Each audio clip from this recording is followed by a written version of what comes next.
Recovery is rough, and we want recovery to be rough because if recovery is easy, then it's not real recovery. It's hard, and I'm glad that it's hard, and I'm glad that I went the rough route because if I didn't, I don't think I would be here before you sober today.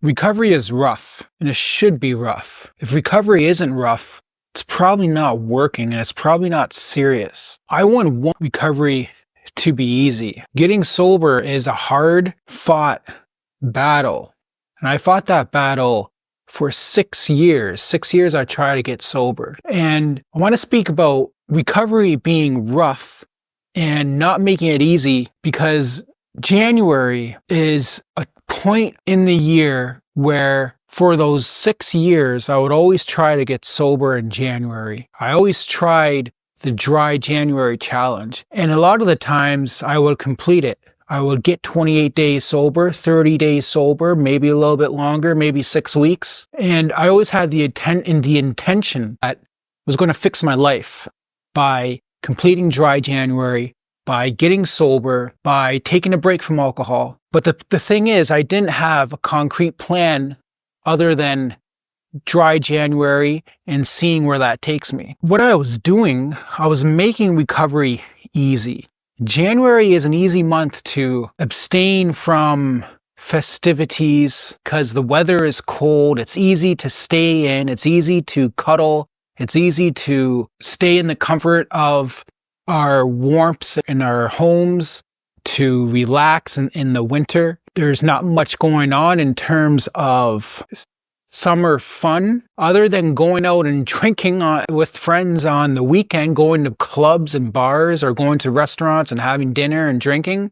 There's not much else to do in January. If there's some snow around, maybe we can go tobogganing or ice skating or play hockey. I don't know. But there hasn't even been that much snow lately these past few years. So the winter, for me anyways, the winter and the holidays has always been centered around drinking and partying because the days are shorter, there's hardly any sun, the low winter sun affects vitamin D levels, the seasonal affective disorder. So drinking and partying and alcohol all kind of counteracted that, right? Now, getting sober 1 month out of the year is a drop in the bucket compared to a lifetime of sobriety or even a year of sobriety. I'm a year sober right now, and I never thought that I would make it this far. I never thought I would attain a year of sobriety, and somehow I actually got sober for a year. So this January, I've entered the new year sober, a year sober, and I'm going into my 2nd year of sobriety because I have full intention of remaining sober for the rest of my life. I don't want to partake in the former manner of life that I was living in my drunken days and my alcohol days and my drug days and my belligerence.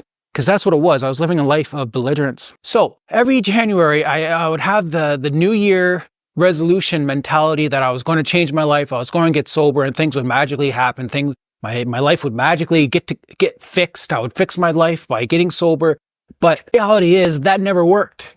I tried that for 6 years. 6 of the 7 years of my severe substance abuse phase, I knew I had a problem. I tried getting sober. I tried fixing it on my own. And it never worked because I was making it easy. Dry January is easy. It's easy to stay sober for a month.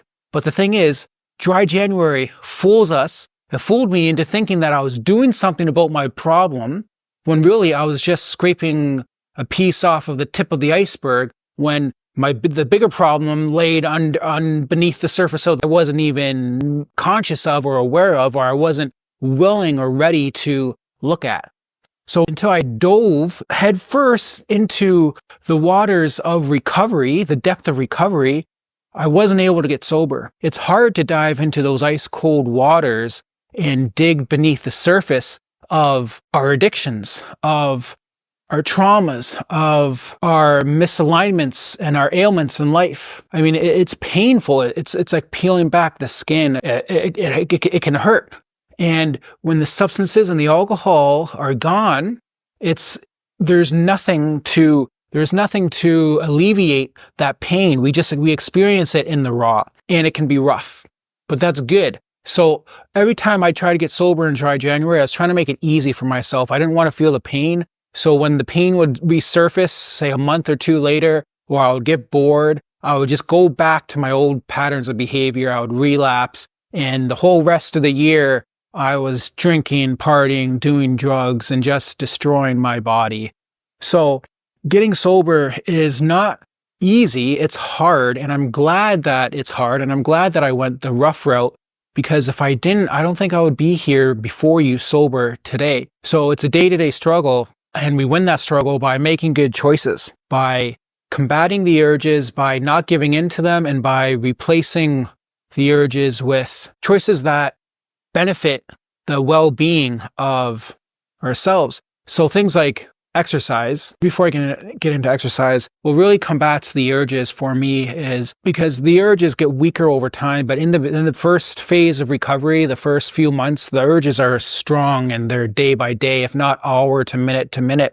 And what really got me through the urges was having a routine and being consistent in my routine and incorporating strenuous exercise, vigorous exercise, weightlifting, running, high intensity interval training, sprints, things of this nature. Stacking habits is a powerful tool. I have a morning habit, and this may sound simple, but it keeps me sane in sobriety. I wake up in the morning, I make my bed, I meditate for 20 to 30 minutes. I then stretch, then I get up, I make protein-filled breakfast, I make some coffee, and if I have time, I'll write.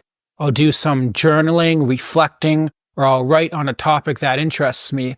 And I find this is the foundation for the rest of my day. If I complete this one thing, this one morning routine, I've accomplished what I've set out to accomplish in the day. I feel like I've made progress because if I've stretched, I've meditated, I've cleared my mind, I've ate a good protein-laden meal, and I've written something, well, I've made progress, because that's what sustains me in sobriety, is being able to output my thoughts to a Word document and express it outside of myself. I want to express my thoughts, right? So writing gives me that medium to do. So then throughout the rest of the day, the rest of the habits that I stack would be exercising. I walk every day. I do high intensity interval training, and I go to the gym. And then I read. So as long as I write, read, meditate, and exercise, I feel that I have a complete day. And I feel that all is all right with the world, because I've stacked these habits and I'm praying to God. I'm getting a spiritual blessing or a spiritual fulfilling. And I feel that it pushes out my desires to seek pleasures of the flesh. It pushes out the urges that used to draw me to addiction, that used to draw me to drinking. I don't feel like drinking anymore. I can honestly say I don't feel like drinking. Sometimes the thought of drinking comes, but it's not something that pulls me anymore. If I get a strong urge, the strong urge is generally in relation to sex, porn, and drugs. That's what still hooks me. And that's when I get a strong, powerful urge. It's always when I associate something with sex or porn and drugs, because those things all went together when I was in active addiction. Recovery is rough, and we want recovery to be rough, because if recovery is easy, then it's not real recovery. Every day should be a struggle. We win over addiction by taking it day by day. The only way that I can stay sober long term, the only guarantee I have is that if I stay sober today, I'll wake up sober tomorrow. That's the only thing that I can say for certain. Beyond that, I can't promise that I'm going to be sober 6 months from now, 2 years from now, 7 years from now, 10 years from now. I can't promise that. I can't foresee or fortune the future. I don't know. I'm not God, right? The only thing I have control over is this moment and the choices that I do today. And if I choose to remain sober today, I'll wake up sober tomorrow, and it'll have a cascading effect and build momentum. And all of a sudden, I have a year of sobriety. Here I am, a year sober, because I made the choice day by day to stay sober, thus waking up tomorrow sober. That's the only thing I can do. So if you're interested in addiction and recovery and you like what you hear, Check out this video for more.